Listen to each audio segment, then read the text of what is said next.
this issue. Eliza Bayard is with the Gay, Lesbian, Straight Education Network, and Candy Cushman is with Focus on the Family. I want to thank both of you for joining me this morning.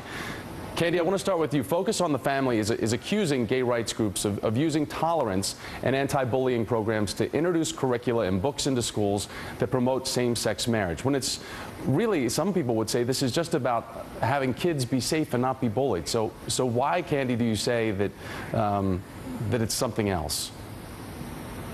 Well, first, I just want to make clear that we absolutely think every child, no matter who they are, should be protected from bullying, because we know the data shows that kids are being targeted as never before by bullies nowadays for a myriad of reasons, whether it be maybe they struggle with their weight, they wear glasses, maybe they're developing a little faster than their peers, and maybe they identify as gay and lesbian. So we think all of these kids should be protected without exception. But we think this is best done through a non-political bullying prevention policy that gives widespread protection to all kids against bullying for any reason whatsoever. The problem is we've seen that when this issue becomes politicized, parents are losing their parental rights a lot of times. And just to give you one example, a school board in Alameda, California used a law just like the one that's being proposed to mandate homosexuality teaching for kids as young as kindergarten. Their parents were told they could not opt out their kids from this teaching, even if it conflicted with their family's deeply held religious beliefs, or maybe they just didn't think their child was ready to handle it at that age, at kindergarten or first grade. And so what we're saying is that parental rights should be respected. This should not be a federal mandate, and local schools should have the freedom to develop the best policy that they think is necessary to protect kids with parental input. And Eliza, why do you feel like that this is something that's that's being targeted? Well, actually, Thomas, Candy and I absolutely agree. The only difference we have is that Candy, I don't know, Candy, if you've actually read the Safe Schools Improvement Act, because it actually achieves all the goals she's talked about. Frankly, you know, last year I wrote 3 condolence letters to families who had lost their children to anti-gay bullying. And I owe it to them to fight for policies that work.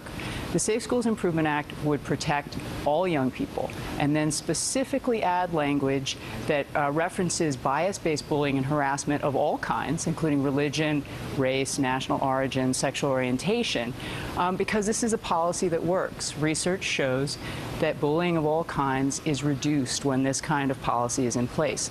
I also need to make a very important point about another parental perspective on this issue. Candy, you seem to suggest that any discussions of the lives of lesbians and gay men in schools would be inappropriate. Well, here's the thing. My daughter will go back to kindergarten on Wednesday, and her actual first assignment is to bring a photograph of her family. And discussions of students' families will be the entire first unit of her kindergarten curriculum. My daughter happens to have 2 moms. So the school has actually introduced this topic. And the fact is, according to the American Bar Association, that there are 7 to 10 million children out there, just like my daughter, who have lesbian or gay parents. And schools themselves are talking about the family. And I simply ask that my family gets the same respect and recognition as anyone else's. And so, Candy, can you agree with Eliza on that point? Well, I agree that her child should have all the free expression she needs to talk about her family. But what we're trying to talk about are when parents are faced with mandated homosexuality lessons, again, for kids as young as kindergarten, against their will. And this is how this law was used in California. But what if Eliza's daughter was then persecuted? But wait, what if Eliza's daughter was then made fun of in school because she was honest about who her parents are? Do you think that she should have any rights for any protection from kids that would bully her because she has 2 moms? Absolutely. I think that should be stopped right away. I believe all kids should be protected, no matter how they identify. But you've got to keep in mind what a big picture this is. You know, there were statistics that just came out this summer showing that kids who struggle with obesity are 65% more likely to be bullied.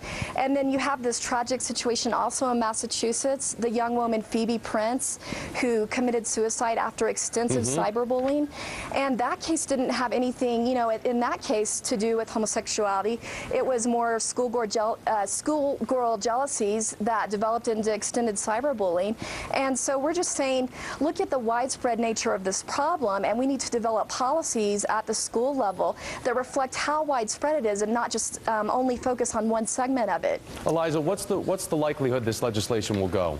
Well, Thomas, I have great hopes for the Safe Schools Improvement Act. We have a remarkable array of support, including the American Foundation for Suicide Prevention, the American Association of School Administrators, nearly 70 national education, youth service, and human and civil rights groups stand with us.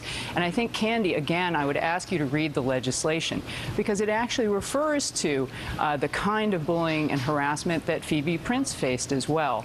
It's about the full range of bullying behaviors that all concerned adults agree are absolutely unacceptable in our schools.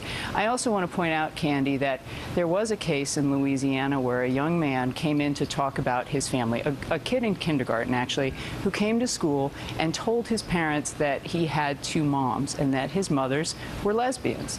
He was actually disciplined and suspended for using quote-unquote bad language at school, and he was just talking about his family. So let's please remember the real lives that are affected here. Candy, you keep talking about, the mandated teaching of homosexuality. What this is about is school communities recognizing the real world that's out there and who we all are as Americans. We all go to school. We want the same things for our children. I'm fighting for the same things for everyone else's child. I want everyone to be safe, respected, and free to learn. Eliza Bayard with GLSEN and Candy Cushman with Focus on the Family. I think that we've come to the major consensus here that we all agree our kids should be safe in school, and as we go back to school, we should probably sit down and remind our kids that bullying just isn't cool. I want to thank both of you ladies for joining me here today on MSNBC. Thank you so much, Thomas. A pleasure to be with you. Thank you, Thomas. Take care. Jorn Vandersloot is talking again.